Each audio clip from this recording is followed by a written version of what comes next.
And one of the reasons that our technology is impeded and prevented from feeding the world properly is the failure of one of our networks. It's an information network, and it's called money, about which we have the most unbelievable superstitions and psychological blocks, which have been gone into at some length by Freud, who equates our valuation of money with our attitude to excrement, and a very complicated lot of complexes grow up around that. But money and our psychological attitude to money is a major obstacle to a proper development of technology, enabling it to do what it is supposed to do, that is, to save labor and to produce goods, services, and so on adequately. So I must introduce this with a story which is entirely legendary, indeed quite apocryphal.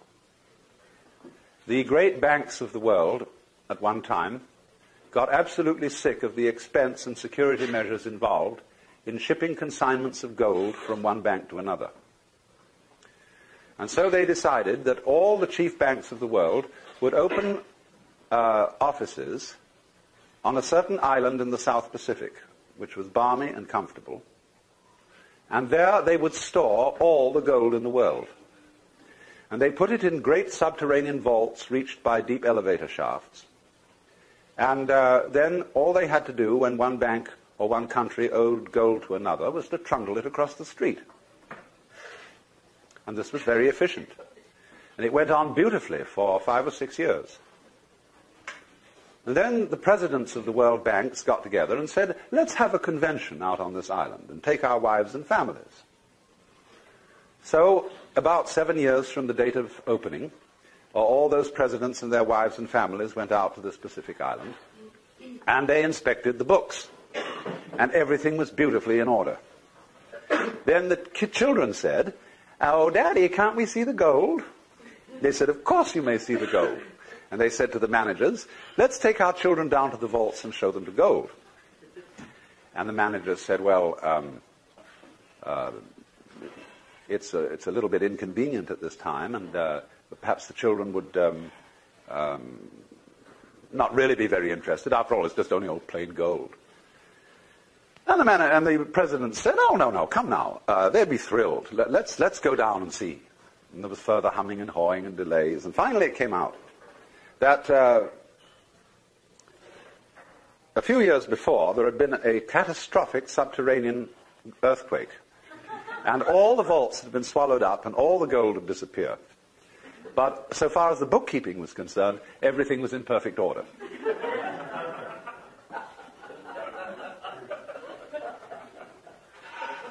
What this means then is that money is nothing but bookkeeping. It is figures. It is a way of measuring what you owe the community and what the community owes you. It is, of course, as you all know, a substitute for barter.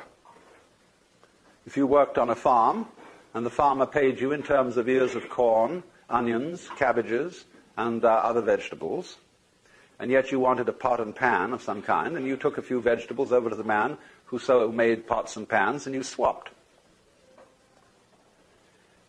Some people used cowrie shells to stand for money so that you wouldn't have to barter and carry around all these inconvenient loads of goods.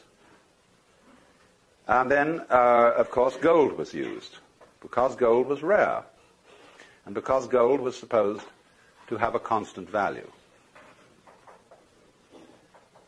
You might ponder the question, when a banker buys gold, with what does he pay for it? The answer is a mystery called credit. Credit is bookkeeping. And as the economy of the Western world developed, it was found that there was not enough gold around, if it were to remain constant in value, to exchange goods and services. You could, of course, have changed the picture by putting down the price of goods and services to keep pace with the amount of gold in circulation. But nobody will ever put down the price. There's something in our psychology whereby prices always tend to go up. But at the same time, therefore, because the amount of gold in the world did not provide an adequate channel for the circulation of goods and services, all great industrial nations went heavily into debt. They created a thing called the national debt, which year by year gets bigger and bigger and bigger, to the horror and consternation of old-fashioned Republicans who pay their bills. But the reason for the increase of the national debt is extremely obvious. It is that with an expanding gross national product, there needs to be more and more money, that is to say, tokens of exchange, in order to circulate the amount of goods produced, which is ever increasing. Now, I'm not an economist, and I can refer you to the work of those who really are. But any fool can see certain extremely fundamental principles about this whole situation. And I'm speaking of the thought today of a man called Robert Theobald, who sort of ties in with the general picture of people like McLuhan and Buckminster Fuller, in having very far-out thoughts and very adventurous thoughts about what we should do about money. But he is in the following of a man like Frederick Soddy, who was a Nobel Prize chemist, who was one of the first people to think really freshly about economics, or people like Silvio Gesell in Austria and Major Douglas in England. He's in that following. And the proposition that he puts forward is very simple. That money is the circulation of information, and in itself has no value. Gold, of course, has some value. It has some value for an industry, and some value for dentistry, and some value for jewelry. But as a means of exchanging the goods and services of the world, it is as primitive as post horses for carrying the mail.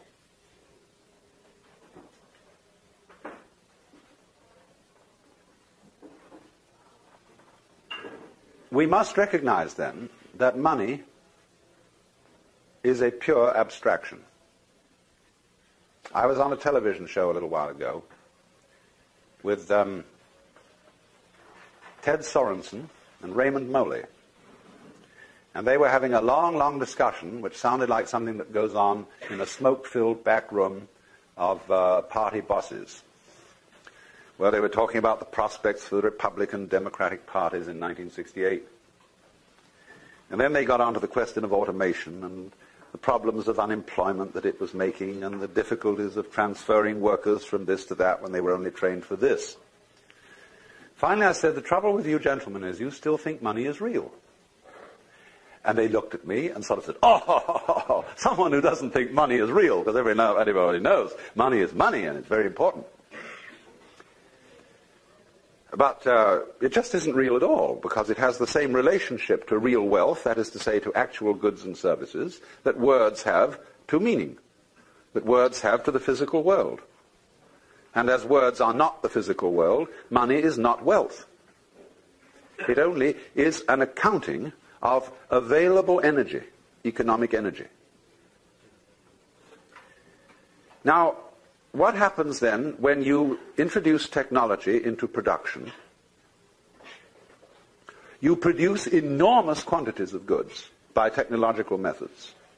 But at the same time, you put people out of work. You can say, oh, but it always creates more jobs. There will always be more jobs, yes. But they will be, lots of them will be futile jobs. They will be jobs making every kind of frippery and unnecessary contraption. And one will also at the same time have to beguile the public into feeling that they need and want these completely unnecessary things that aren't even beautiful. And therefore an enormous amount of nonsense employment and busy work, bureaucratic and otherwise, it has to be created in order to keep people working. Because we believe, as good Protestants, that the devil finds work for idle hands to do. But the basic principle of the whole thing has been completely overlooked. That the purpose of the machine is to make drudgery unnecessary. And if we don't allow it to achieve its purpose, we live in a constant state of self-frustration. So then, if a given manufacturer automates his plant and dismisses his labor force, and they have to operate on a very much diminished income, say some sort of dole, the manufacturer suddenly finds that the public does not have the wherewithal to buy his products. And therefore he has invested in this expensive automative machinery to no purpose. And therefore, obviously, the public has to be provided with the means of purchasing what the machines produce. But people say, that's not fair. Where's the money going to come from? Who's going to pay for it? The answer is the machine. The machine pays for it. Because the machine works for the manufacturer and for the community. This is not saying, you see, that this is not the statist communist idea that you expropriate the manufacturer and say you can't own and run this factory anymore, it is owned by the government. It is only saying that the government or the people have to be responsible for issuing to themselves sufficient credit to circulate the goods they are producing, and have to balance the measuring standard of money with the gross national product. That means that taxation is obsolete, completely obsolete. It ought to go the other way. Theobald points out that every individual should be assured of a minimum income. Now you see, that absolutely horrifies most people. Say all these wastrels, these people who are out of a job because they're really lazy, see, given them money? Yeah. Because otherwise the machines can't work. They come to a blockage. This was the situation of the Great Depression, when here we were still, in a material sense, a very rich country, with plenty of fields and farms and mines and factories, everything going. But suddenly, because of a psychological hang-up, because of a mysterious mumbo-jumbo about the economy, about the banking, we were all miserable and poor, starving in the midst of plenty, just because of a psychological hang-up. And that hang-up is that money is real, and that people ought to suffer in order to get it. But the whole point of the machine is to relieve you of that suffering. It is an ingenuity. You see, we are psychologically back in the 17th century and technically in the 20th. And here comes the problem. So, what we have to find out how to do is to change the psychological attitude to money and to wealth, and furthermore to pleasure, and furthermore to the nature of work. And this is a formidable problem. It requires the best brains in public relations, in propaganda, in all that kind of thing, in all the media, television, radio, newspapers, everything, to try to get across a message to the vast general public about what money is. You see, the difficulty is this. When the public suspects that the money that is being issued, the dollar bills being issued by the government, are only paper and stand only for paper, they start putting up prices. And so you get an inflationary situation where the more paper money there is, the higher and higher and higher the prices go. Which is a very stupid psychological maneuver. And people have to be persuaded the least effective way of persuading people is passing laws, but they have to be persuaded somehow not to put up the prices, but to play fair with each other and keep some sort of standard correspondence between how much is produced and how much credit is issued.